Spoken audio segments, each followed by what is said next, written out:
Kalau seandainya ada seorang muslim yang ingin menikahi seorang wanita Nasrania, maka dia boleh menikahinya dengan syarat tidak memaksanya dan dengan syarat harus seizin keluarganya. Dan kalau dia telah menikah, maka tidak boleh diganggu gugat ajaran agamanya. Dia dipersilahkan untuk melaksanakan ajaran agamanya.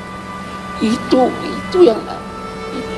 yang diajarkan Nabi sampai akhir zaman. Sampai akhir zaman. Haleluya, haleluya, haleluya. Assalamualaikum warahmatullahi wabarakatuh. Salam Aki. Aku kabarkan Injil keselamatan. Bapak Ibu isi Tuhan, ketemu lagi dengan saya Evangelis Avraham Effendi Usman. Bagaimana kabar Bapak Ibu semua? Tentu luar biasa. Dan saudaraku, sudah seminggu lebih saya tidak buat video. Dan tentunya saya sangat mengucapkan terima kasih kepada Bapak Ibu semua yang selalu mendukung pelayanan Habaget, baik melalui doa, dana, motivasi maupun support saudara semuanya. Lebih-lebih lagi Bapak Ibu mengenai pelayanan yang saya lakukan bersama dengan dua hamba Tuhan di daerah Sumatera Barat, daerah Padang, di daerah pedalaman. Kami sangat mengucapkan terima kasih kepada Bapak Ibu yang sudah membantu secara doa dan secara dana, sekaligus Bapak Ibu mendorong kami supaya kami tambah hari, tambah semangat di dalam melakukan penginjilan. Dan 2 hari yang lalu saya sudah pulang dari Sumatera Barat bersama dengan teman, dan hari ini kami berpisah saudaraku. Saya berangkat ke Kalimantan, sementara 2 teman kita Bapak Ibu mereka berangkat ke daerah Cilacap. Kita berpisah karena ada hal yang sangat penting sehingga kami tidak bisa bersama selama beberapa hari ke depan. Saya ke Kalimantan, 2 teman hamba Tuhan mereka melakukan pelayanan ke daerah Cilacap. Nah, saudara dikasih Tuhan, sekali lagi saya bersama dengan teman-teman mengucapkan ribuan terima kasih kepada Bapak Ibu yang sudah mendukung pelayanan Habaget. Kita sangat bersuka cita, walaupun lelah, letih, lesu, kita sangat bersuka cita.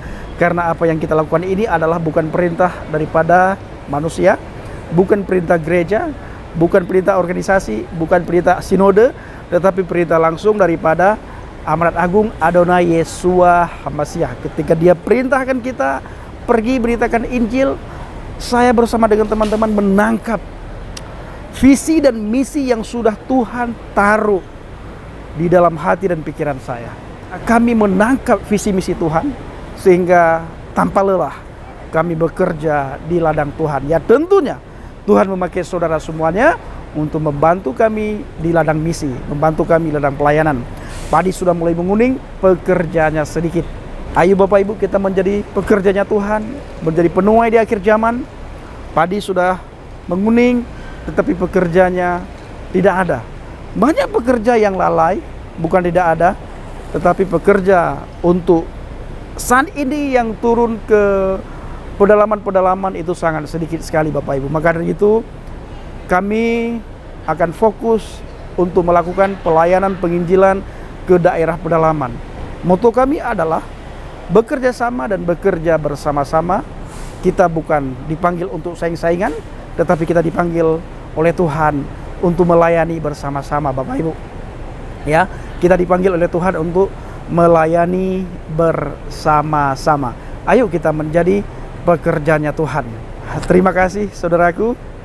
Kiranya Bapak Ibu selalu sehat, kuat, semangat, sukacita, dan diberkati dalam segala hal. Apapun yang Bapak Ibu lakukan dan kerjakan selama tidak bertentangan dengan firman Tuhan, pasti dibuat oleh Tuhan berhasil, sehingga dengan keberhasilan itu nama Tuhan ditinggikan, nama Tuhan diagungkan, nama Tuhan dimuliakan.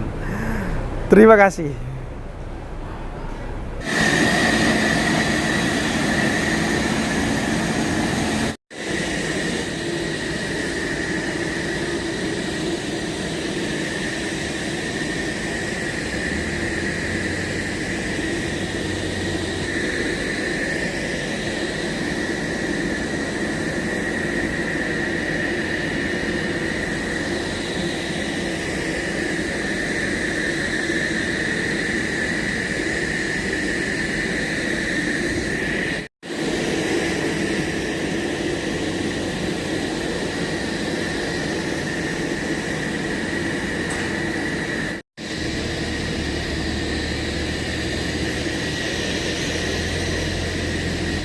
menulis perjanjian,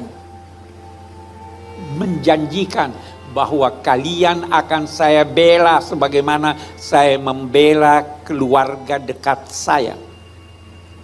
Nabi berpesan bahwa kalau seandainya dan pesan ini berlaku untuk rombongan dan semua orang Nasrani sampai akhir zaman. Di teksnya itu bisa dilihat di Google. Teksnya itu berkata apa? Kalau umat Kristiani membutuhkan sesuatu untuk kebutuhan agama mereka atau ingin merenovasi gereja-gereja mereka, hendaklah mereka dibantu bukan berupa hutang, tapi pemberian. Kita bertemu pada ketuhanan yang Maha Esa. Jadi harus dijaga itu, harus dipelihara itu.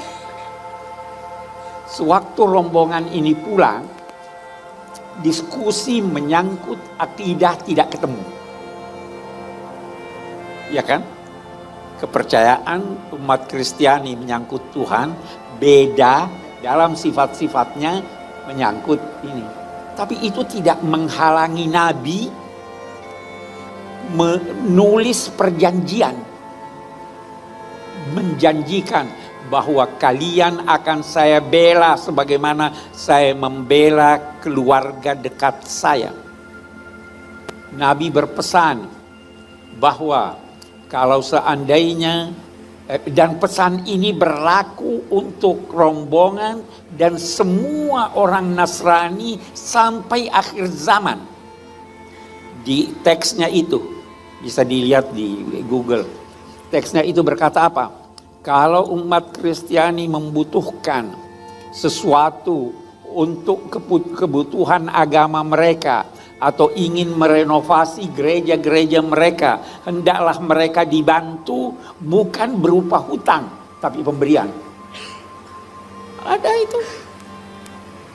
Kalau seandainya ada seorang Muslim yang ingin menikahi seorang wanita Nasrania, maka dia boleh menikahinya dengan syarat tidak memaksanya dan dengan syarat harus seizin keluarganya.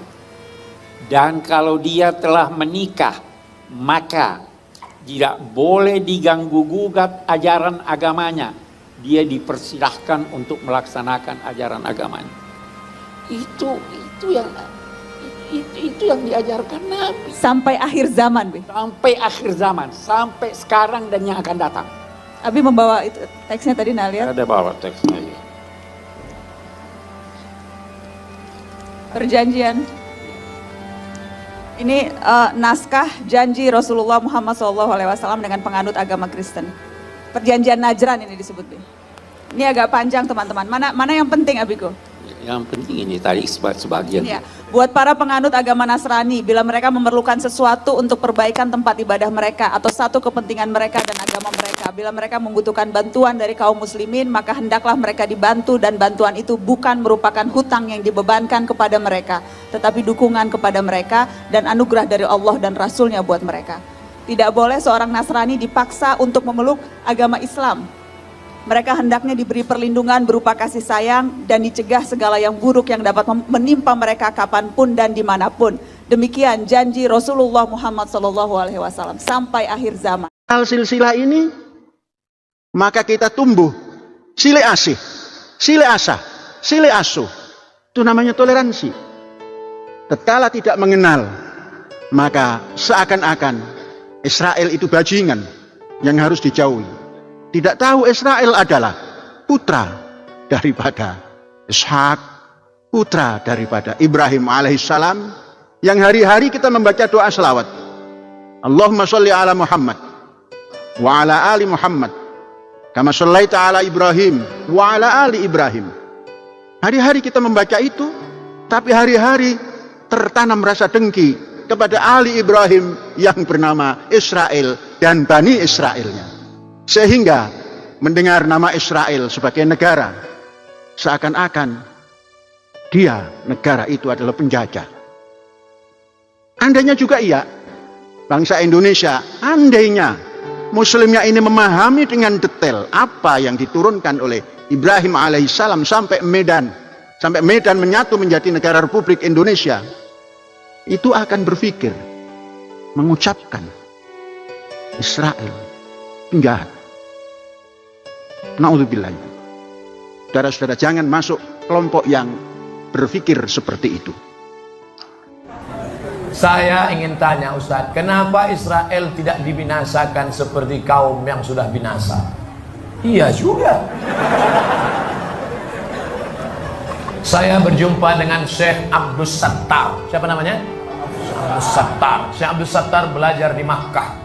Nama guru Syekh Abdul Sattar namanya Abdul Karim Al-Maqdisi. Siapa namanya? Abdul Karim Al-Maqdisi. Syekh Abdul Karim Al-Maqdisi menangis di depan Syekh Abdul Sattar, bercerita tentang tentara Israel di kampungnya Palestina mengambil pisau bayonet, mengumpulkan perempuan-perempuan hamil, lalu mereka tebak-tebakan, ini laki-laki apa perempuan? Laki-laki apa perempuan? Laki-laki apa perempuan? Laki-laki apa perempuan? Ditusukannya, dirobeknya perut umat Islam itu di depan orang. Israel, kenapa tidak dibinasakan Allah dia? Kenapa tidak dimatikan Allah? Menangis Syekh Abdul Karim Al-Maqdisi bercerita kepada Syekh Abdul Sattar. Syekh Abdul Sattar menceritakan itu berlinang air mata. Aku sekarang menceritakan itu kepada kalian dengan berlinang air mata. Kenapa tidak dibinasakan Allah SWT? Kaum Ad mati, hancur. Kaum Samud mati. Kaum Madian mati. Kenapa yang terlaknat ini masih hidup? Pertanyaan ini pernah kutanyakan kepada guruku di Al-Azhar, Syekh Muhammad Jibril. Syekh Muhammad Jibril, kenapa Allah tak binasakan Palestina? Kenapa Allah tak binasakan Israel di Palestina? Apa kata Syekh Muhammad Jibril? Kalau Allah membinasakan Israel, lalu kau masuk surga pakai apa? Allah biarkan mereka hidup supaya kau berjihad di jalan Allah. Tapi bukan berarti selesai acara ini kau beli tiket ke Palestina. Belajar engkau serius sampai doktor, sampai profesor, lalu dengan uangmu, dengan hartamu, dengan ilmumu, kau akan menolong saudaramu di Palestina. Berjuang engkau jadi anggota legislatif sampai DPR RI. Bayangkan kalau kalian yang menjadi anggota dewan, kalian bisa mendukung pemerintah untuk menolong permasalahan Palestina. Bisa kalian menerima, bisa memberikan bantuan. Betul? Bukan berarti saya suruh kalian pergi ke sana. Saya tidak setuju anak UIR tiba-tiba besok pergi ke sana. 2 hari setelah itu keluar koran New York Times, 3 anak UIR pingsan karena tak makan lontong sayur.